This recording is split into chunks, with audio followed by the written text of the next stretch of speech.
Well, I'll launch straight in. So my name is Lisa Sweeting and I'm director and founder of Green Sense Events. And obviously I run the Facebook group Event Plus for Change. I specialise in environmental and socially sustainable event solutions for organisations and other event organisers. And today's discussion is all about accessibility.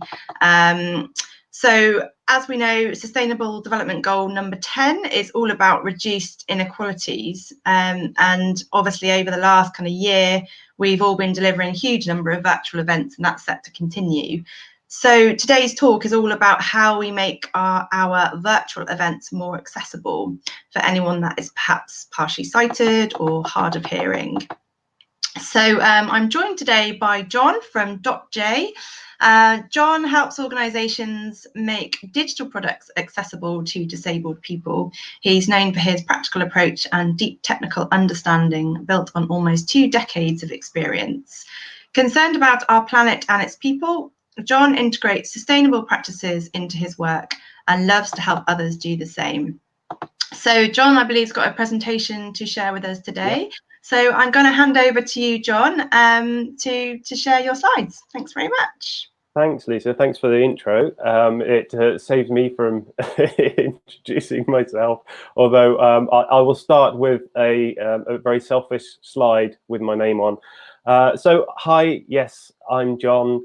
And as Lisa says, I help organizations make their digital presence more accessible to disabled people. And now I want to start by saying that I think it's really important to get a personal perspective on disability and accessibility. So very often when I'm training, I will start by telling my story a little bit. And I won't go into full details today, but I want to help you start thinking about disability and accessibility, and perhaps in a new way. Now, I think we all believe that it's the right thing to do to make things as inclusive as possible. But I'm starting with a picture of this little guy because now I don't consider myself a disabled person, but I do have what you might call some disabilities. The most obvious one to people watching will be that I wear glasses. Without these, I would have a form of low vision, short-sightedness. It's not the same as other low vision conditions, but wearing my glasses essentially removes the impact of this condition, and I'm no longer disabled in the world around me. So I don't consider myself to be disabled. I also have a hidden disability called auditory processing disorder. If anybody knows anything about dyslexia, well, it's a little bit like dyslexia, but for hearing. So where dyslexia is, there's nothing wrong with somebody's eyes if they're dyslexic necessarily. It's about how their brain interprets the signals from their eyes to do reading. With auditory processing disorder, it's similarly, there's no problem with my hearing. It's that my brain has trouble deciphering sounds sometimes, or from distinguishing one sound from another. So it particularly in noisy environments or in a restaurant and or places like that where there's a lot of background noise, I find it difficult to separate the sounds of the person I'm talking to from the background noise. I am extra sensitive to background noises, essentially. And it's one of those things that's kind of not something they really know how to diagnose, but it's something that I've been to an audiologist and they said, this is probably what it is. It's just that some people are more sensitive to this than other people, which brings to mind the point that a person who has a disability or disability itself is always a spectrum. We are fairly guilty of trying to categorize people into groups, and everybody is different. Anyway, so by wearing glasses, I essentially I don't feel that disabled by being short-sighted. But in my training, I often say that it's important to gain your own experience of accessibility, to exercise your empathy with people who may rely on different technologies or who experience the world in a different way. And one of my favorite areas of work is with mobile devices, smartphones and tablets. Considering the way that we interact with these devices can help us to bridge gaps in understanding of how disabled people experience the digital world. So while you can't truly know what it's like to be a disabled person unless you are one, I always liken it to being a parent. You have no idea what it's like to be a parent until you are one. And everyone's experience of parenthood is different. Everyone's experience of disability is different. And everyone has personal preferences. Everyone's experience and preferences are unique.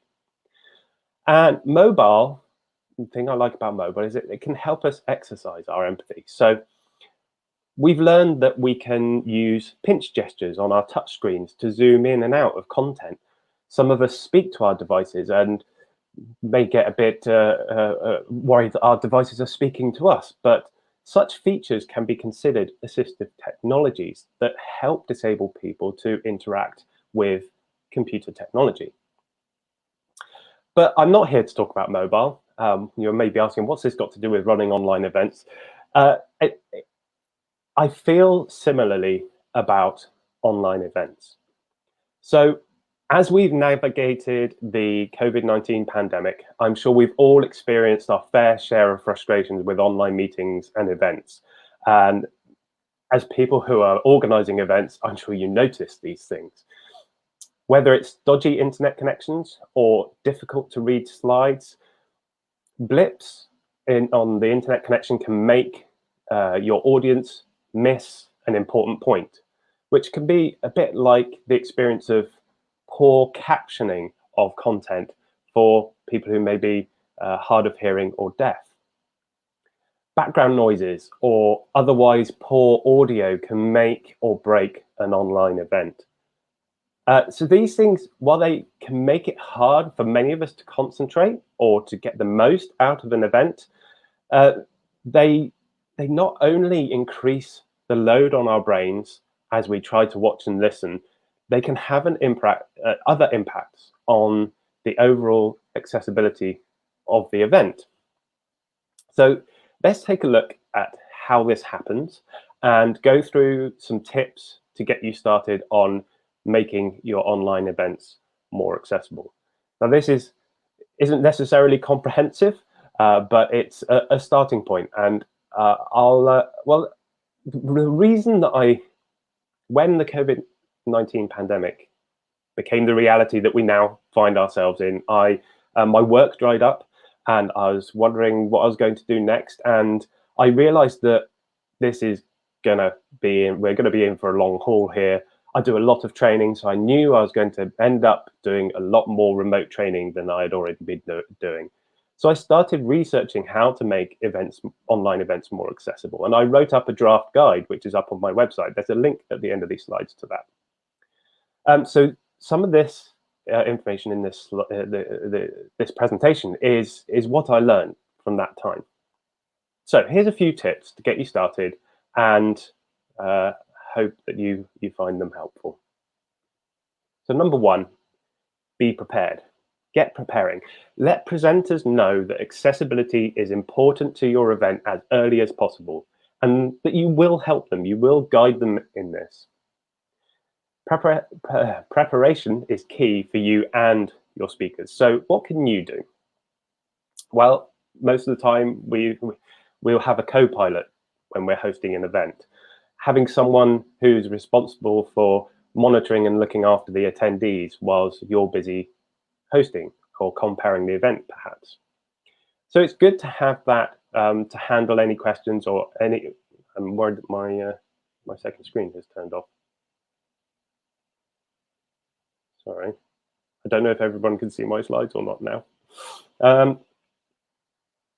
So having a co-pilot is especially helpful if you're hosting a panel or interview sessions. But it can be really helpful with muting and unmuting attendees who are asking questions or perhaps handing over to different people on a panel. If you're using a system for audience participation, such as an open chat or Twitter services, try to make sure that these things are accessible as well. So external services that you're using as part of your event.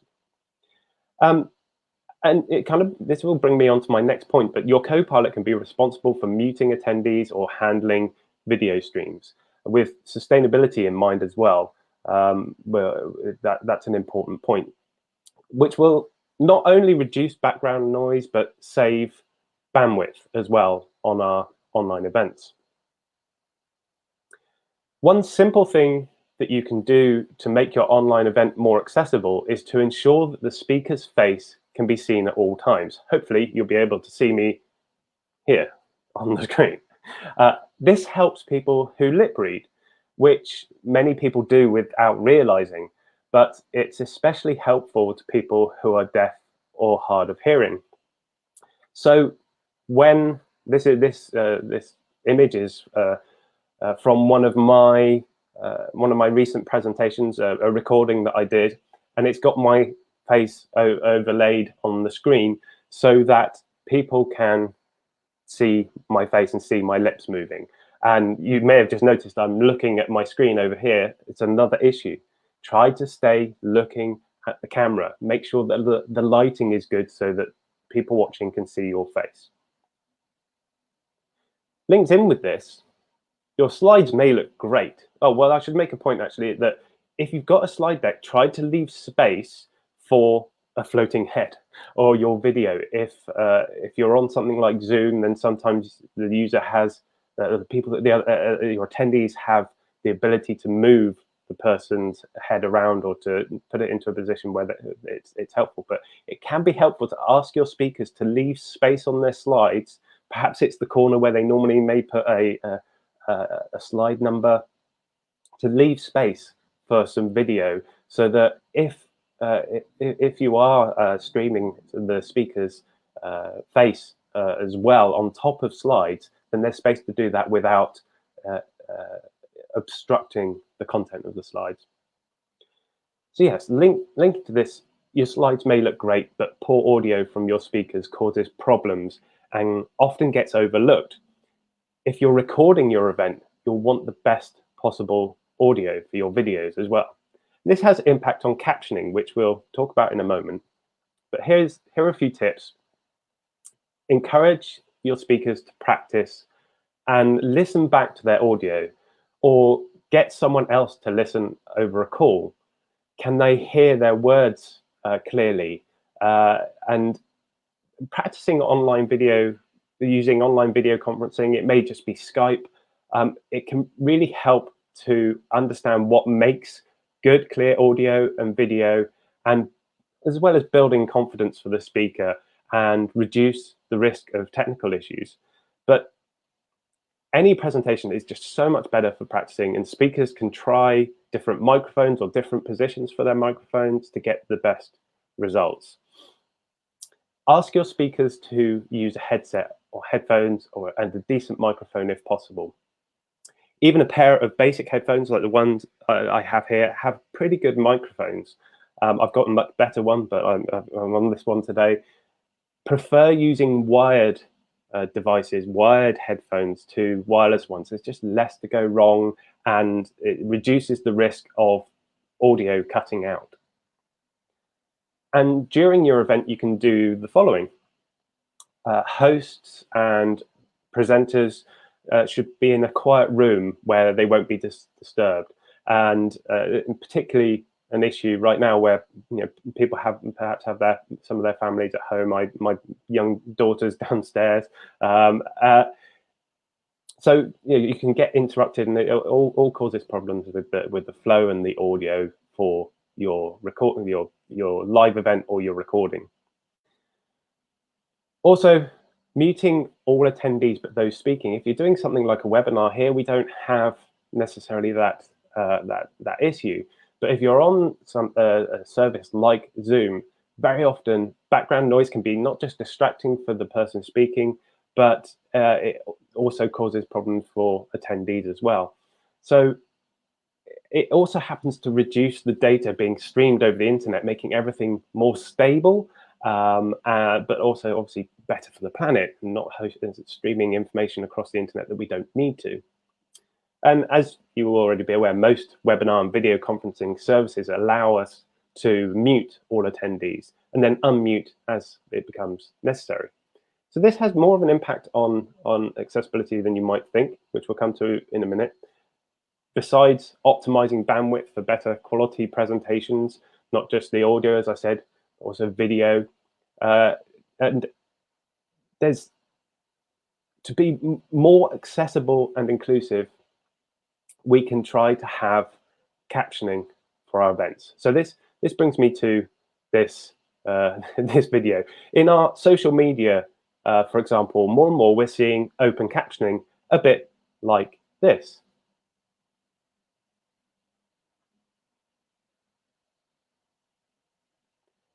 Now, hopefully you didn't hear any audio, and that was deliberate. That you could see my face, there was some text that came up at the bottom of the screen, and that's burned into the video, which is great and helps in so many different situations. If people commuting who are on our mobile devices very often with social media, this can improve the accessibility of the videos that we post. And I didn't need to have the audio on for that video for some people to have access to the information in the video. Again, some people may have been able to lip read what I was saying. The difficulty with open captioning like that is that it's not possible for the attendee, the person at the other end, to configure that to their preferences. So to change the text size or to change the colors to make things more readable. And captioning is an art form. So let's talk a bit about captioning. Number 4, captioning. This is where the audio in a video is presented as text on the screen. Now note that this is different from subtitling, which is where speech is translated into another language as text on the screen. These two very often get mislabeled even by the professionals, the difference between captioning and subtitling. But from definition, that's the difference. Captioning, in addition, it may be captioning in the language of the audio, so that's different to subtitling. It also captures key sounds in the audio, such as a piece of music playing or other significant noises that may be happening on screen, it may be happening off screen. And this can help attendees to understand what's going on the screen. And if you miss something that somebody says in the audio, then having the captioning can help the person to understand what was said. If your event runs on a tight budget, there are automatic solutions available for captioning. They're not ideal, and mainly because they can be inaccurate, and the way that the captions come up on the screen are sometimes not the most readable. Sometimes you may end up with captions coming up as 3 or 4 lines. The ideal is to have a few words per line and two lines at a time. But there's no replacement for having a professional live captioning your event, which is the best approach, but of course it's more expensive. So going back to that first point of poor audio, this has 2 impacts on captioning. The first is that it may mean that the person captioning your video or your live stream cannot hear the speaker. So the captions, even with a professional person, may be inaccurate. But the clearer your audio is, the better that will be.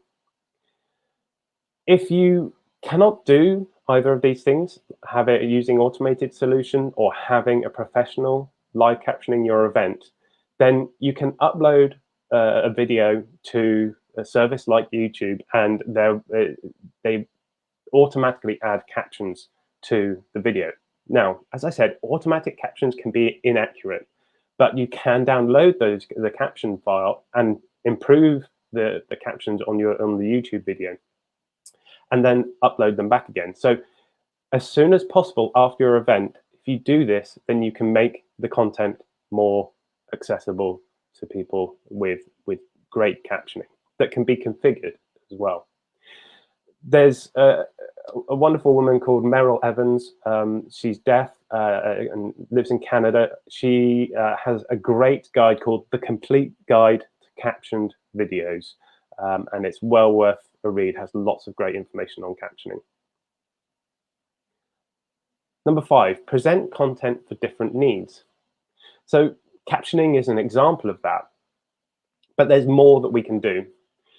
You ideally want any purely visual content to be adequately described to blind people, for example.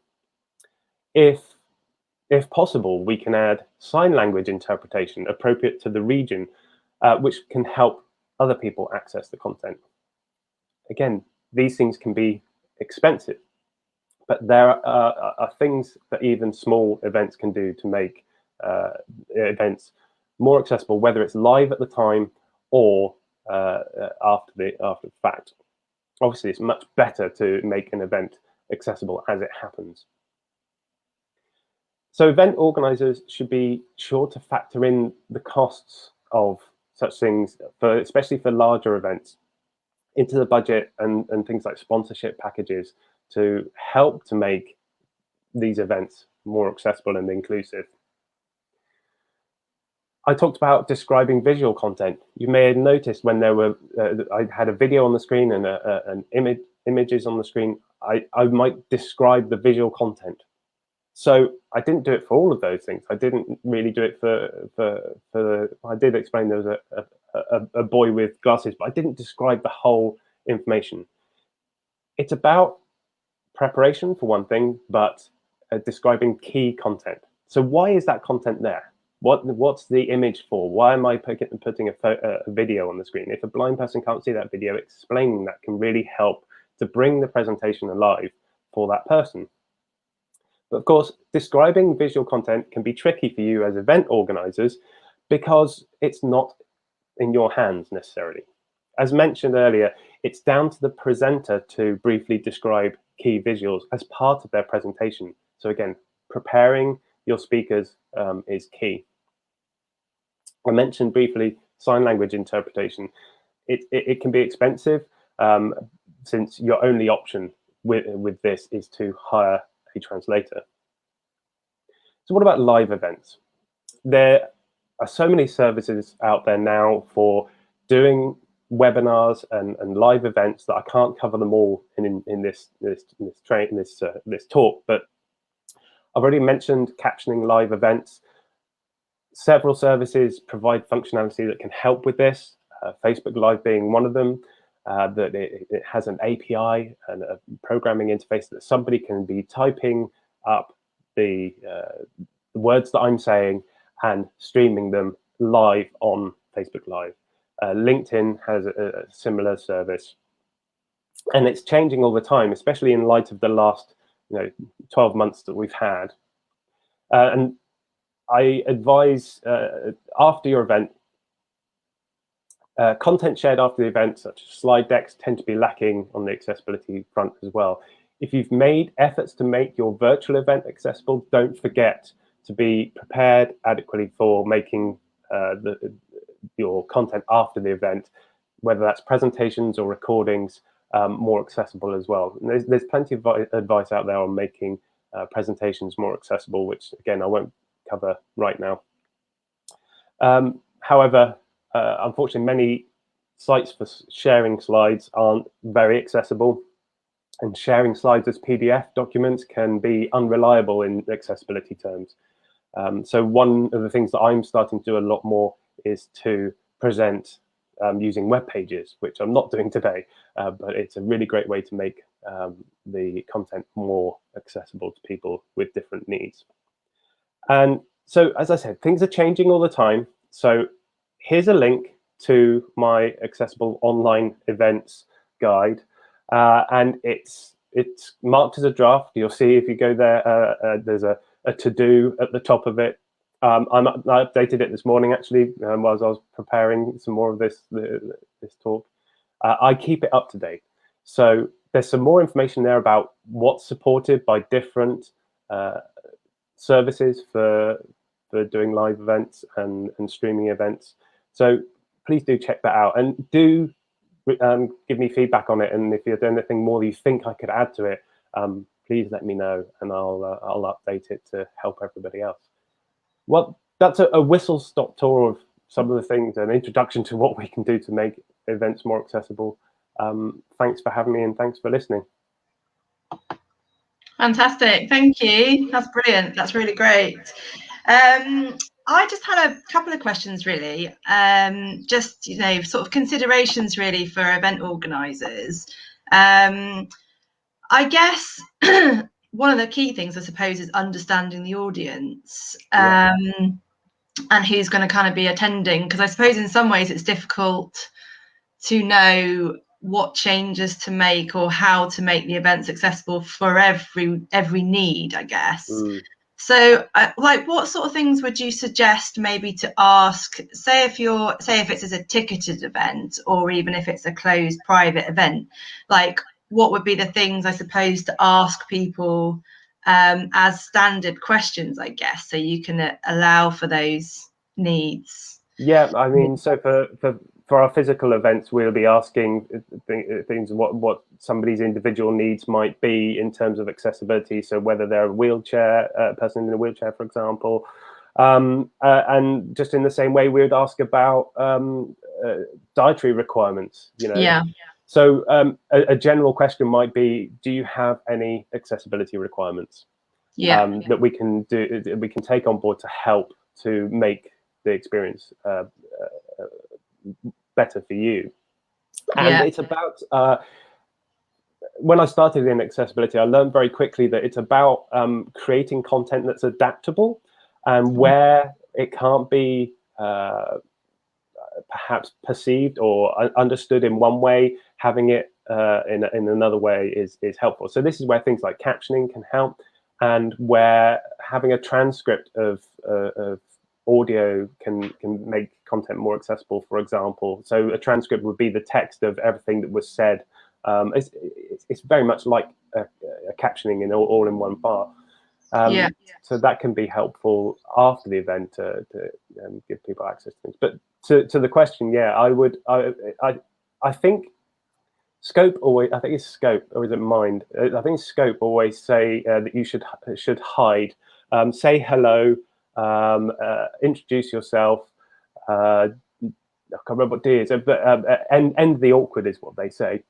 It's don't be the short version of it is not to be afraid of asking the question.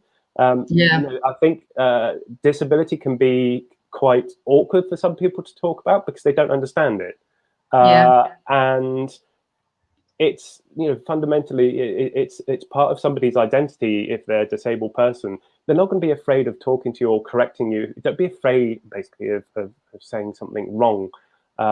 It's important to ask those questions and to say, how can we help you get the most out of this event?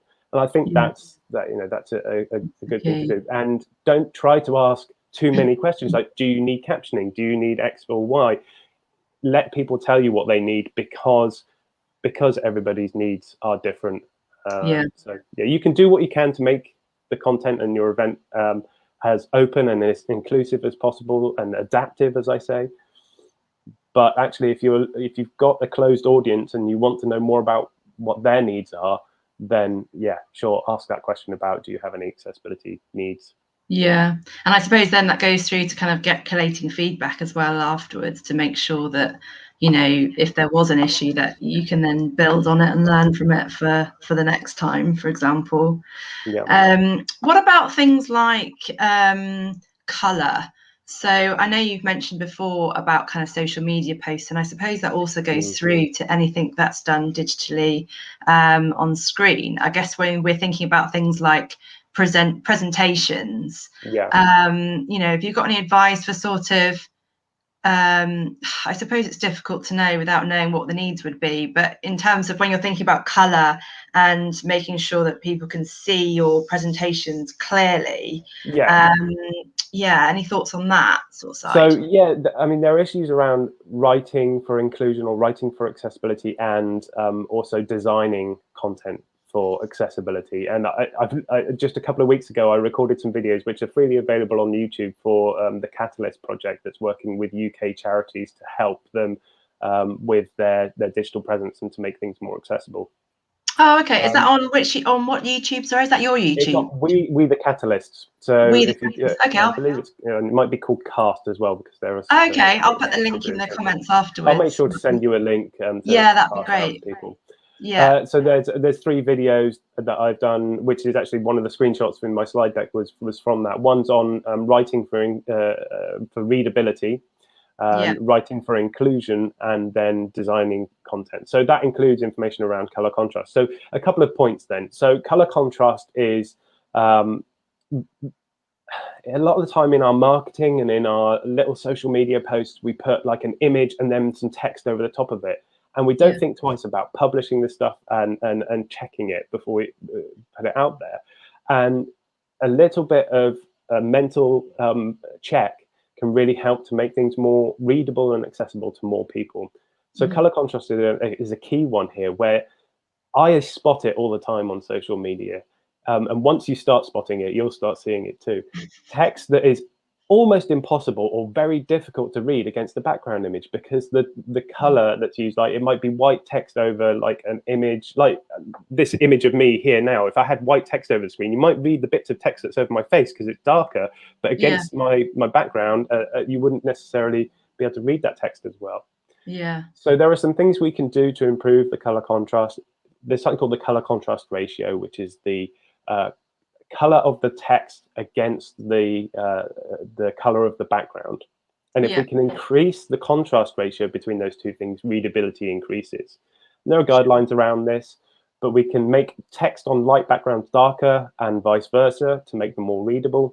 If we can't do that, a really good tip for images is to have a semi-transparent background to darken the image, so you can still see the image, it still has impact, it's still there, Okay. but Yeah, it's just darken the background around where the text is, so you can read yeah, the text more readily. And it's better to do that than to put things like drop shadows and things on the text, which are also something you see sometimes.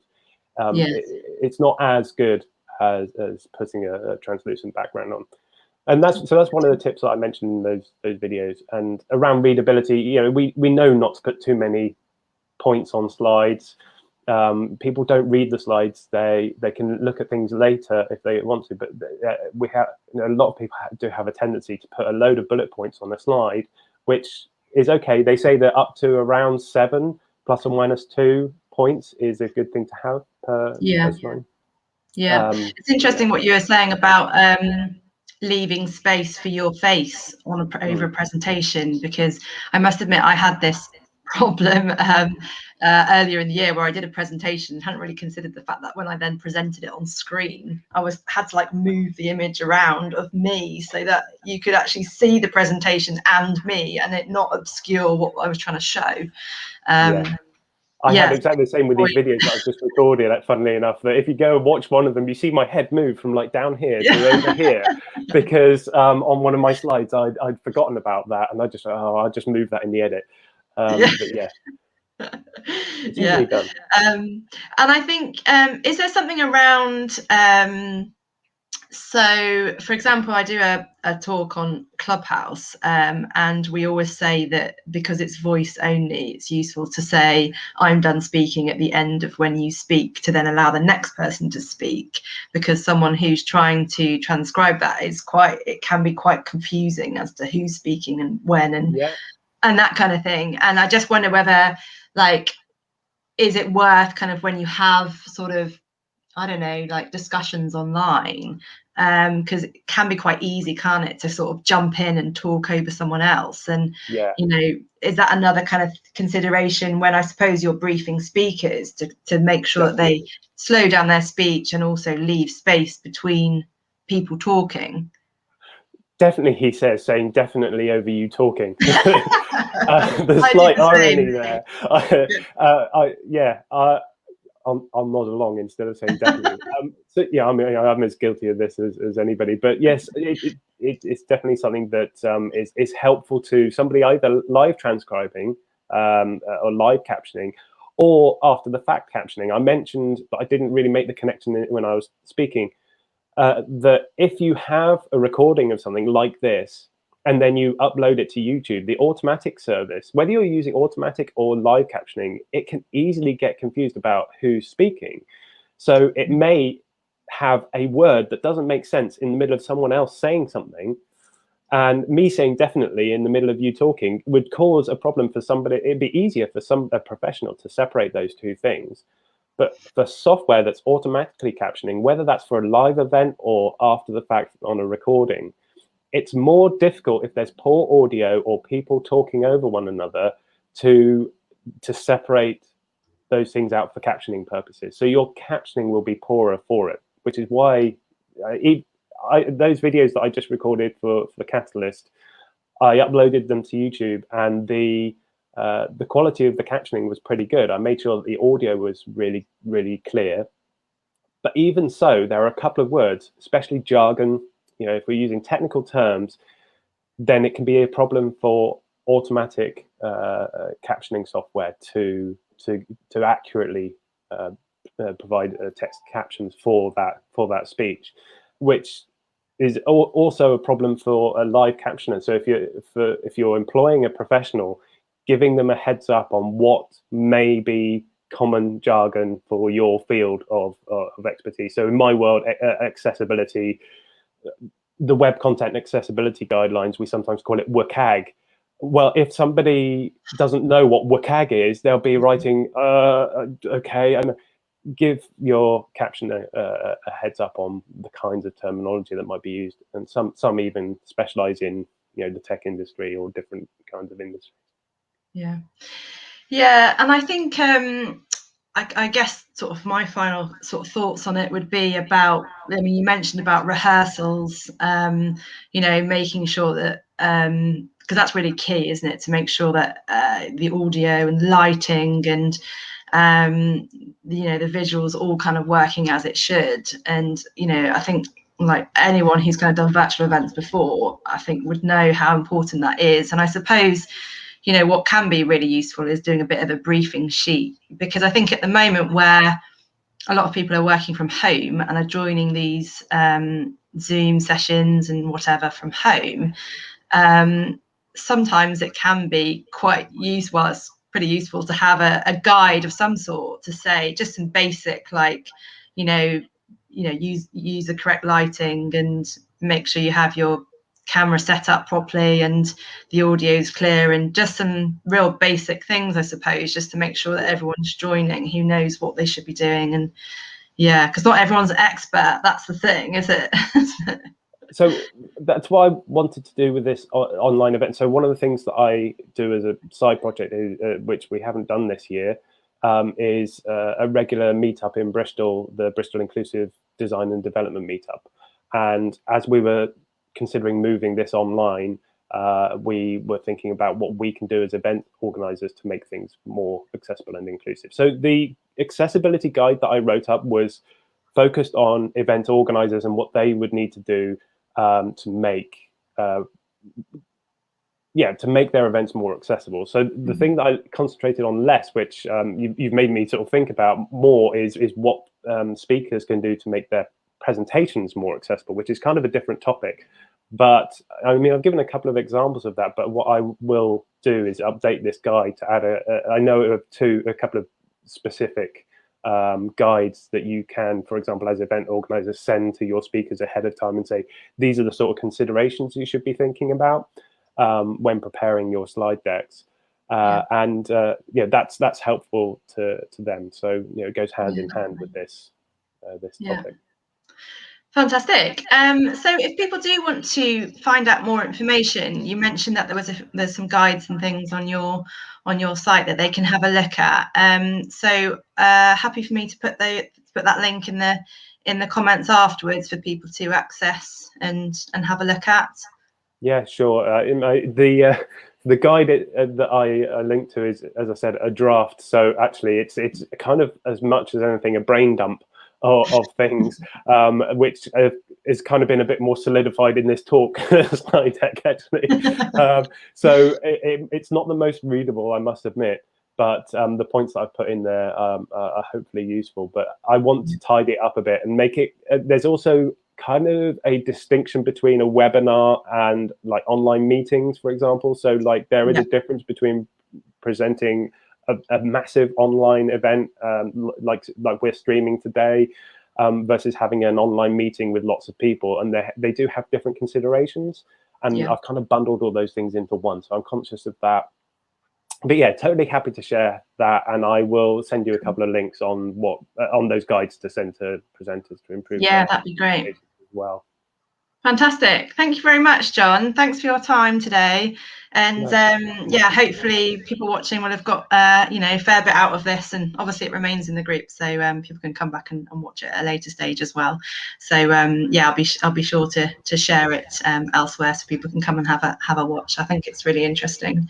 So yeah, just to say thanks very much again, and thanks everyone for joining, and hopefully speak to you soon. Cool. Thanks for having me.